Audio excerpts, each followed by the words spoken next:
When you picture a unicorn, what comes to mind? A white horse with a gleaming horn? Maybe a shaggy rhinoceros, a terrifying horned rabbit, or a multicolored chimera. The tragic news is that only one of these creatures is real. But the good news is that all of them are unicorns. Before unicorns were cemented as the universal symbol of purity and grace we picture today, they were a whole malleable class of folkloric creatures who shared a single trait, that solitary horn erupting from their head. Most of the modern unicorn's predecessors had dark dispositions and body parts borrowed from multiple beasts, likely inspired by real-world animal anatomy. Thus, hidden in the mythology of the unicorn is a lesson in how humans' collective imagination can adapt truth into whatever fable we need at the time.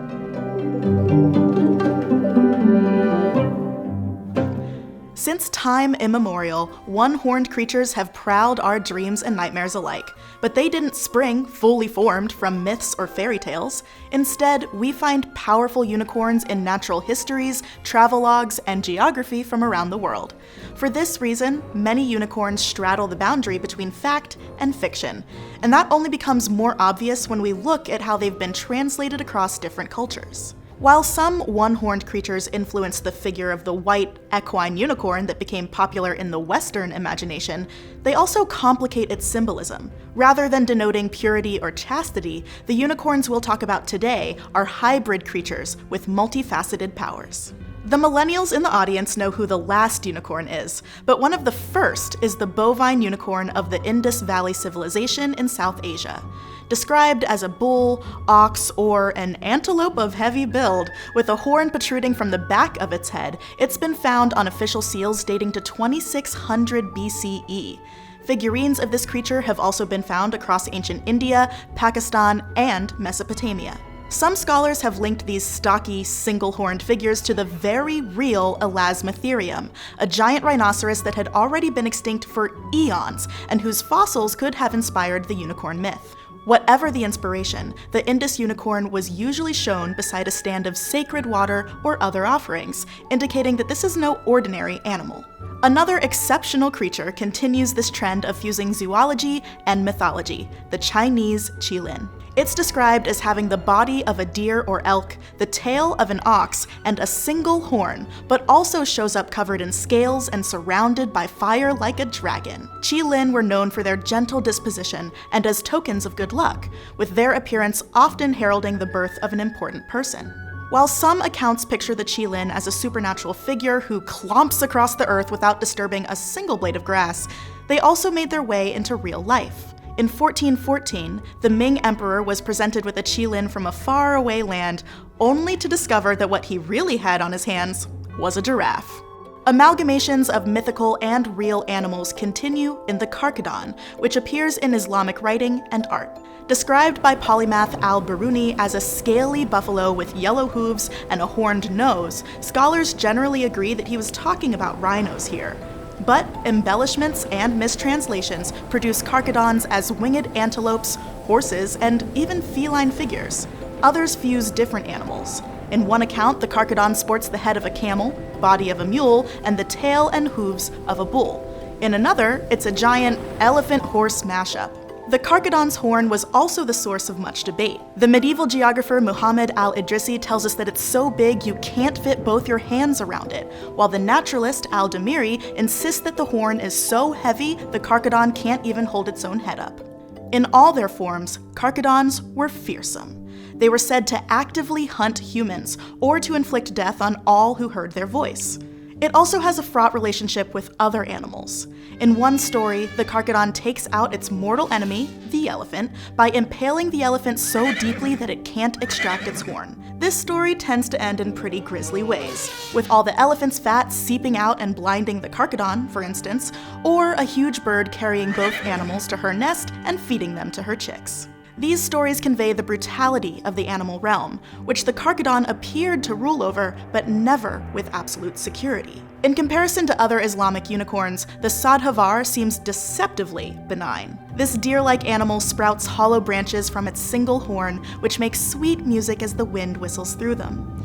But the music ultimately attracts unsuspecting animals, who are promptly devoured by the wily Sadhavar. These dangerous tendencies don't stop people from coveting their horns. So-called carcadon horns, whose original owner was usually a rhino, was sold as a remedy for countless illnesses.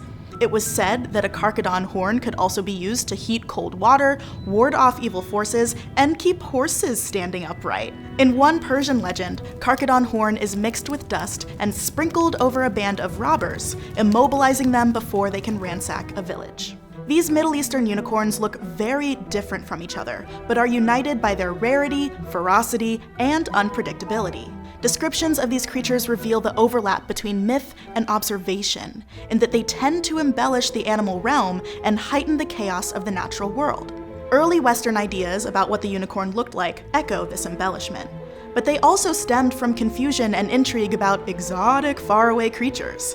In a tangled zoological and geographical report of the East, the Greek physician Ctesias reported Indian unicorns with crimson heads, multicolored horns, and shapely ankles. He also notes their bloodthirsty, violent nature.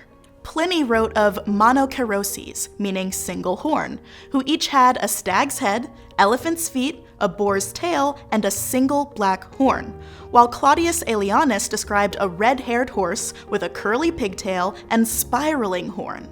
These creatures have been variously linked to the Indian rhino, the Tibetan antelope, and the onager, or kiong, both a type of donkey.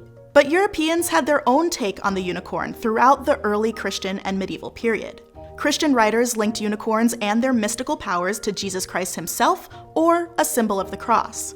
The unicorn was thought to have kept Adam and Eve company in the Garden of Eden, cementing its status as supreme animal and a spiritual allegory. So as unicorns were absorbed into Christian iconography, they became associated with purity, chastity, and unity. There's a clear distinction between the pure angelic unicorn and its hybrid, fearsome predecessors. Recently, the unicorn has earned a third reputation, as we in the queer community have claimed its wild side for ourselves. There are plenty of glittery horns and flowing rainbow manes in queer iconography, but the connection goes deeper than that. In queer culture, unicorns are celebrated as creatures that shun the status quo, while reminding us how special and resilient we are. We have adopted the unicorn as slang and symbol, empowering ourselves and our queer kin to embrace our identities. LGBTQ+ soldiers fighting in Ukraine's army have started sewing unicorn patches onto their uniforms as a way to express pride, solidarity, and the desire to be seen. Here we see echoes of older and more varied understandings of the unicorn, whose power lies in its outsider status, its hybridity, and its resistance to classification. Ultimately, it's this lack of consensus that gives unicorns their symbolic power. As creatures who muddy the line between fact and fiction, disrupt cultural boundaries, and reveal fears and fantasies about the natural world, unicorns have always been about subjective interpretation.